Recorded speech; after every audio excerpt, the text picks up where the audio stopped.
Imagine making money online by selling recipes you did not even cook or write yourself. In this video, I will show you how I made $300 a week selling AI-generated recipes to food bloggers, creators, and even restaurants. No kitchen required. I asked ChatGPT to generate unique recipes based on trending diets: keto, Mediterranean, plant-based, even viral TikTok food hacks. Then I used Canva to format them into beautiful PDFs and ebooks.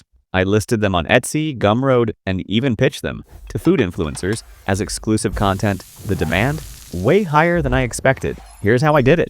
Step by step, used ChatGPT to generate 10 recipes per niche, designed a clean layout, in Canva with photos from royalty-free sites, created bundles like 10 keto lunches or 7-day Mediterranean meal plan, priced them at $7 to $15 each. I also offered custom recipe creation for $25 per order. One vegan chef ordered 5 bundles for her newsletter. That was $125 in one day. After 3 weeks, I made $900 and I never cooked a single dish.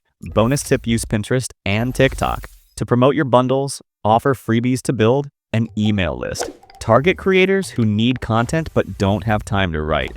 This is one of the easiest ways to earn online in 2025, especially if you are creative but not a chef. Like, subscribe, and comment recipe hustle if you want me to share my exact prompts and templates. AI is not just for tech bros, it's for foodies too.